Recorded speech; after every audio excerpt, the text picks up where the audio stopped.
बिस्मिल्लाहिर्रहमानिर्रहीम। अस्सलाम वालेकुम। तो आज हम पढ़ेंगे 10th क्लास फिजिक्स। टॉपिक है सिंपल पेंडुलम। सबसे पहले हम सिंपल पेंडुलम की तारीफ करेंगे। सिंपल पेंडुलम क्या होता है?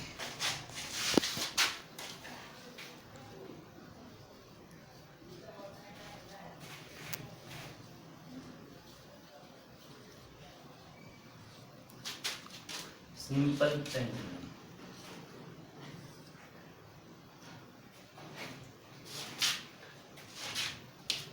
अब सिंपल पेंडुलम एक आइडियल सिंपल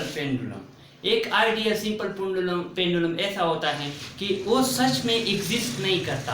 यानी आइडियल सिंपल पेंडुलम हमने ज़हन में खुद ब खुद बना रखा है। सच में ऐसा नहीं होता, एक पेंडुलम सच में ऐसा नहीं होता, लेकिन हमने ज़हन में ऐसे बनाया है। सिंपल पेंडुलम का आइडियल सिंपल पेंडुलम ऐसा होगा जिसमें एक जो मास है बोब का मास, बोब ए पॉइंट मास होगा। पॉइंट कैसे होता है? ए पॉइंट है, ए पॉइंट। इस पॉइंट का क्या मास होगा? ए पॉइंट मास इस स्ट्रिंग के साथ इस थ्रेड लाइक यानी धागे की तरह एक धागा होगा, स्ट्रिंग होगा, जिससे ए पॉइंट मास अटैच होगा आइडियल सिंपल पेंडुलम में। अब जब इसके साथ अटैच होगा, ये जो स्ट्रिंग है, ये जो थ्रेड लाइक स्ट्रिंग है, स्ट्रिंग ये इनएक्सटेंडेबल होगा। इनएक्सटेंडेबल का ये मतलब है कि इसमें लचक नहीं होगा, लचकदार नहीं होगा, इसमें लचक बिल्कुल नहीं होगा, जीरो लचक होगा। और इसका वजन भी जीरो होगा, वजन भी जीरो होगा, वजन भी नहीं होगा। तो ऐसी कोई चीज नहीं है जिसकी वजन नहीं है। एक लाइट है जिसकी वजन नहीं है, 0 ग्राम वजन है, इसलिए उनकी स्पीड भी इतनी ज़्यादा है, 3×10 की ताकत 8 मीटर पर सेकंड। अब ये तो हुआ सिंपल पेंडुलम की, आइडियल सिंपल पेंडुलम की तारीफ। अब हम ऐसे रियल सिंपल पेंडुलम को आइडियल सिंपल पेंडुलम में कैसे कन्वर्ट करेंगे। यानी रियल सिंपल पेंडुलम हमने बनाया है, इसको हम आइडियल सिंपल पेंडुलम में कैसे तब्दील करेंगे। हम ये जो बोब का स्माइल, हम जो रियल सिंपल पेंडुलम होगा वो आइडियल सिंपल पेंडुलम में ऐसे बदलेगा। ये जो बोब होगा ये छोटा होगा इस लेंथ से, ये जो बोब है वो छोटा होगा इस लेंथ से छोटा होगा। एक तो ये होगा। अब इस स्ट्रिंग का जो मास है, इस थ्रेड लाइक दागिनुमा शक्ल स्ट्रिंग, इसका मास बहुत कम होगा इस बोब से, इस ना होने के बराबर होगा। क्योंकि आइडियल में हमने पढ़ा है कि ये जो स्ट्रिंग होगा ये वेटलेस होगा, यानी उसमें मास नहीं होगा। थर्ड जो स्ट्रिंग है, ये दागिनुमा शक्ल है स्ट्रिंग, ये स्ट्रेट होगा, इसमें लचक नहीं होगा। स्ट्रेच नहीं हो सकता। स्ट्रेच मतलब मुड़ नहीं सकता, जैसे कि स्प्रिंग होता है ना, वो मुड़ सकता है, ये मुड़ नहीं सकता। अब तब ये हमारा real simple pendulum ideal simple pendulum में बदलेगा। अब हम ये पढ़ेंगे कि सिंपल पेंडुलम कैसे काम करता है।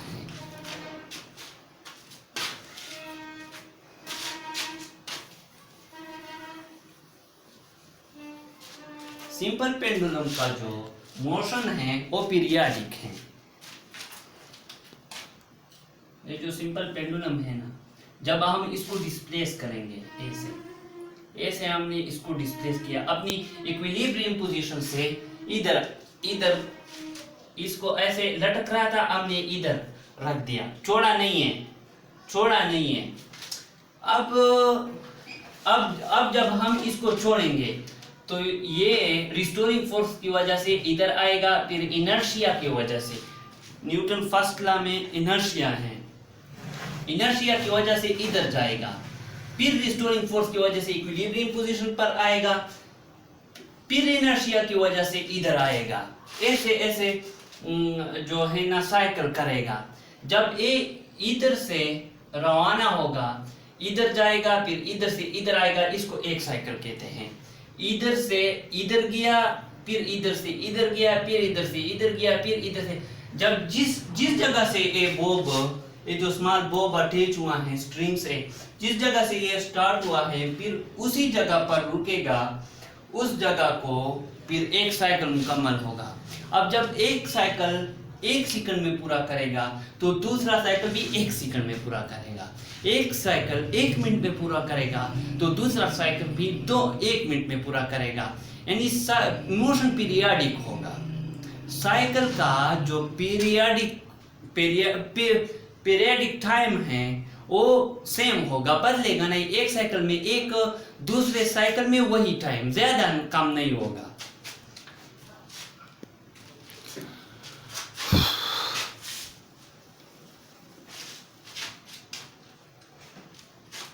अब जब हम सिंपल पेंडुलम को इस तरह डिस्प्लेस करेंगे, जब हम इसको छोड़ेंगे तो ये रिस्टोरिंग फोर्स की वजह से इधर आएगा। ये कैसे काम करता है? ये ऐसे काम करता है, ये जो बॉब है, ये स्मॉल बॉब, ये मेटल्स, जो बॉब स्मॉल मेटल, ये जो बॉब है ना, इसको जमीन अपनी तरफ, ग्रेविटी अपनी तरफ खींचते हैं। हर चीज को जमीन में जो ग्रेविटेशनल फोर्स है वो अपनी तरफ, हर चीज को अपनी तरफ खींचते हैं। वो इसके वेट के बराबर है। Weight is equal to mg, mass of the bob and gravity acceleration now is 8 metre per second square. इसको इस तरह जमीन अपनी तरफ खींचेगी। वेट फोर्स है, ग्रेविटेशनल फोर्स। अब फोर्स के 2 कंपोनेंट होते हैं। अब नहीं,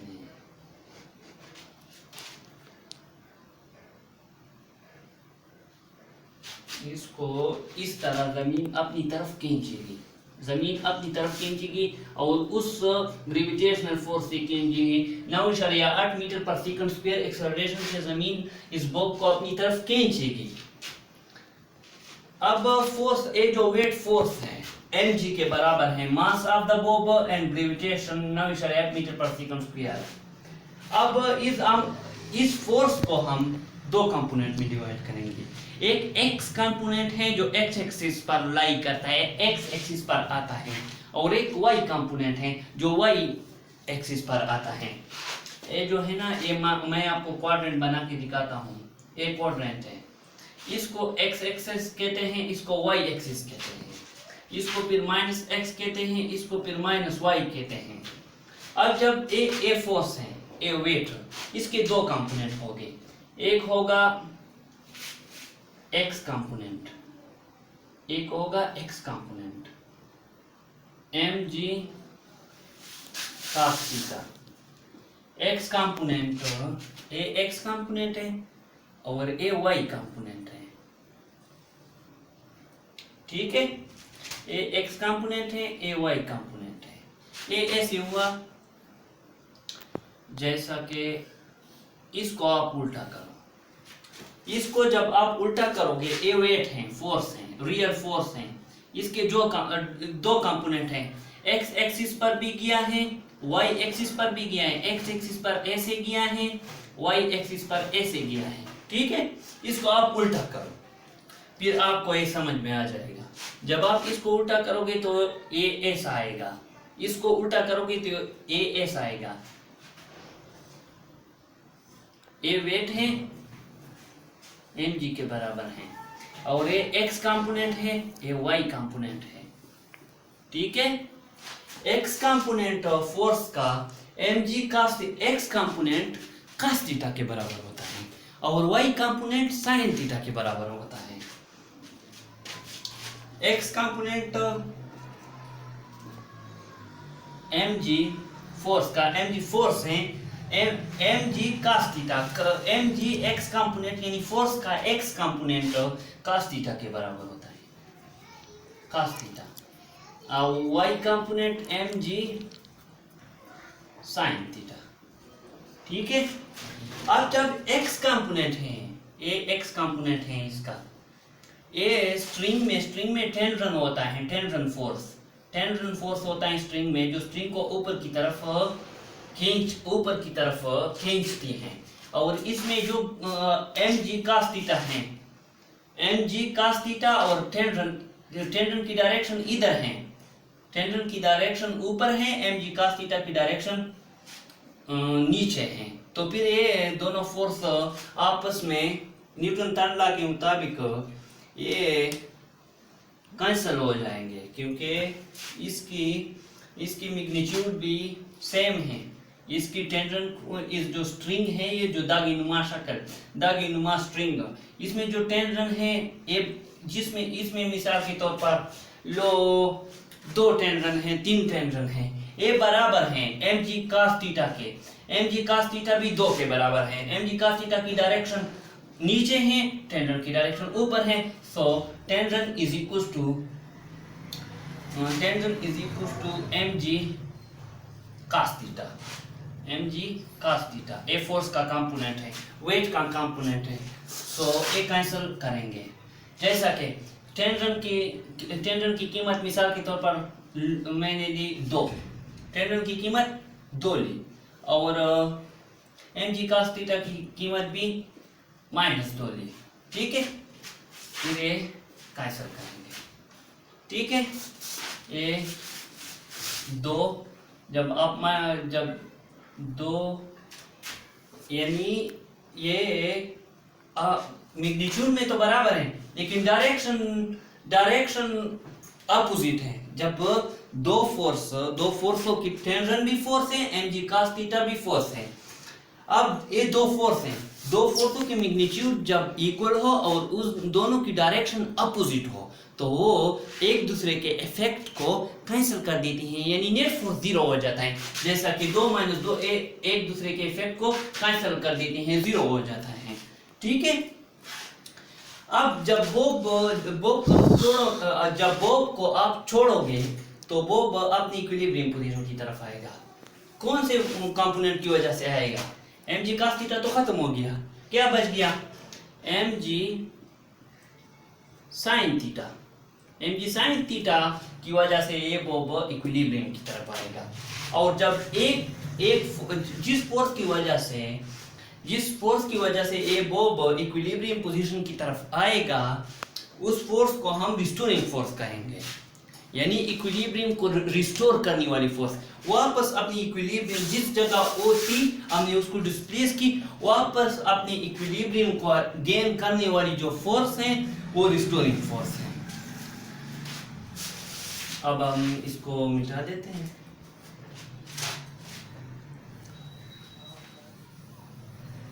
मेरी का नाम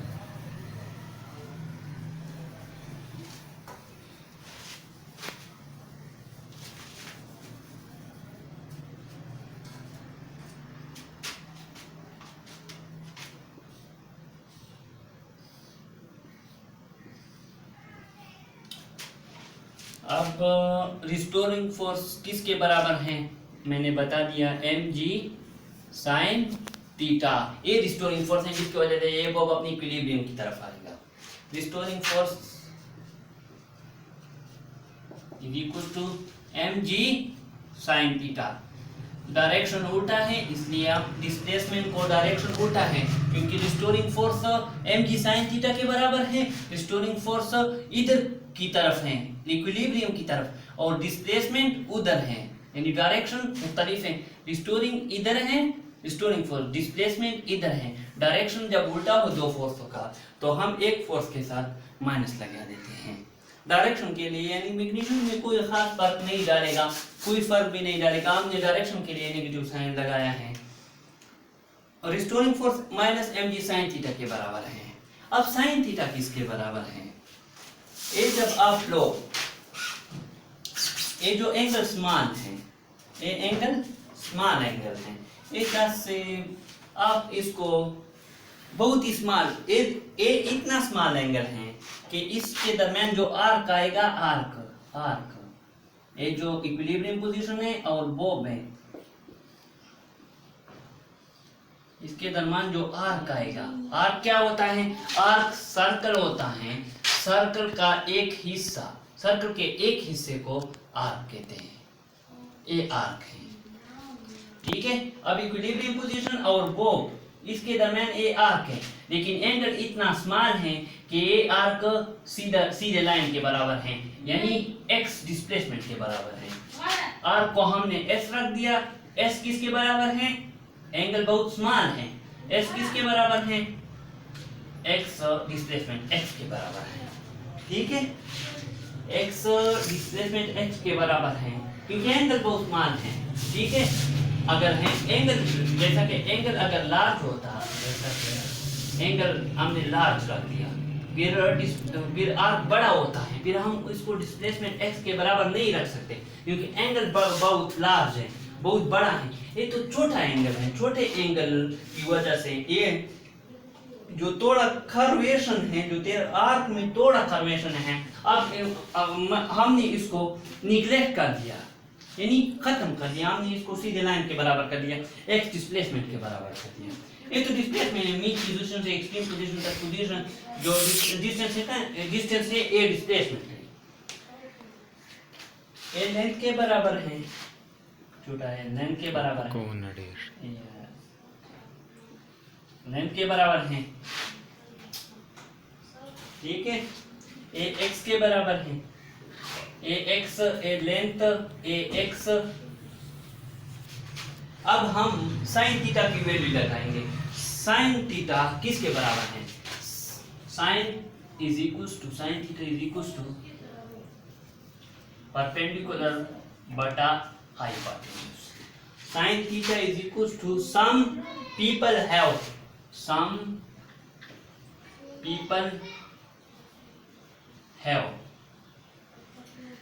some people have curly brown hair through proper brushing। इसको याद रख लो, some people have, यानी sin theta is equals to people मतलब perpendicular, have मतलब हाइपोटेन्यूज। ठीक है, sin थीटा x मतलब sin theta, sin theta is equals to perpendicular बटा हाइपोटेन्यूज। अब इसमें परपेंडिकुलर क्या है? अब जब आप इसको ऐसे रखो, यानी इसको मैंने ऐसे किया, फिर ऐसे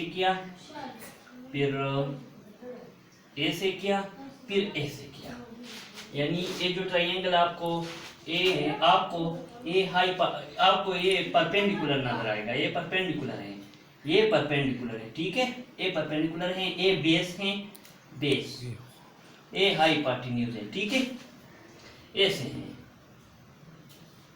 ये परपेंडिकुलर है, ये हाइपोटेन्यूज है। मैंने इसको मैंने ऐसे लिख दिया, इसको मैंने ऐसे लिख दिया। इसमें ये क्या है? ये है परपेंडिकुलर, ए है बेस, ए है हाइपोटेन्यूज। साइन थीटा किसके बराबर है? परपेंडिकुलर बटा हाइपोटेन्यूज। वो अब इसमें जो परपेंडिकुलर है, इसमें जो परपेंडिकुलर है, परपेंडिकुलर तो x के बराबर है, परपेंडिकुलर x के बराबर है, ये परपेंडिकुलर है, यानी ये परपेंडिकुलर है, ये परपेंडिकुलर है, ये x के बराबर है। ठीक है, ऐसे ये परपेंडिकुलर x के बराबर है। sin theta is equal to perpendicular किसके बराबर है? x के बराबर। हाइपोटेन्यूज किसके बराबर है? हाइपोटेन्यूज को हमने क्या रख दिया? l। ये हाइपोटेन्यूज है, l is equal to hypotenuse, ये हाइपोटेन्यूज है। जब आप इसको इस व्यू से देखोगे तो आपको सही पता चलेगा। मैंने आपको इस ट्रायंगल को मैंने आपको ऐसे लिख दिया ताकि आपको आसानी हो। अब हम साइन थीटा की जगह ए वैल्यू पुट करेंगे। ठीक है, रिस्टोरिंग फोर्स समझ रहे हो या नहीं? इंशाल्लाह उम्मीद है आपको समझ आई होगी। Sine theta is equal to minus mgx और l। अब आ गए ना लाइन पे।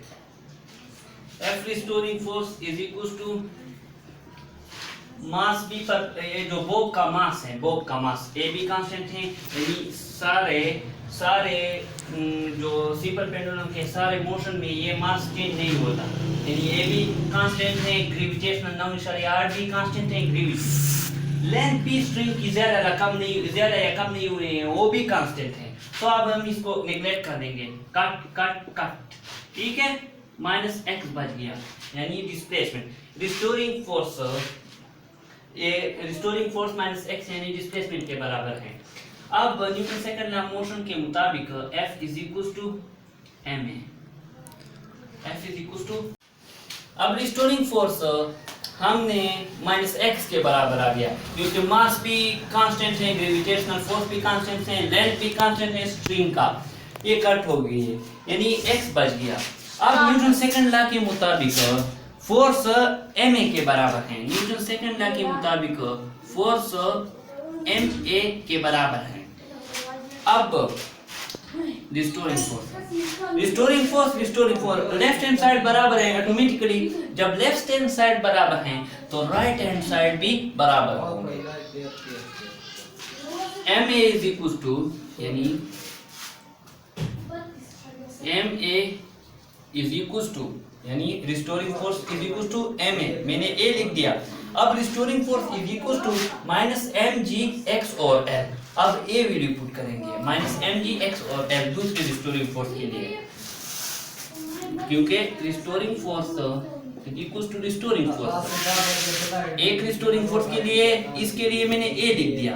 अब दूसरे रिस्टोरिंग फोर्स के लिए मैं mg माइनस mg x और l, minus mg x a वाली वैल्यू माइनस mg और l, माइनस mg x और l।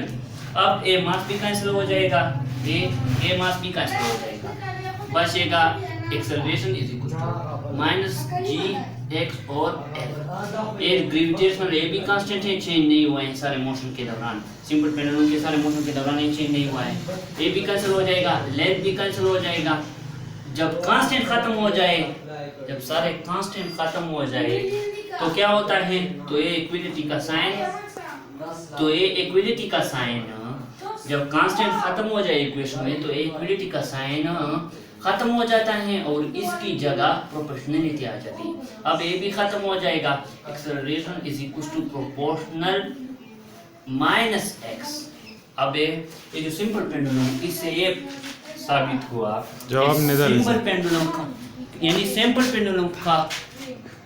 सिंपल पेंडुलम का जो मोशन है वो सिंपल हार्मोनिक मोशन है, क्योंकि acceleration is directly proportional to the displacement. ठीक है, थैंक यू।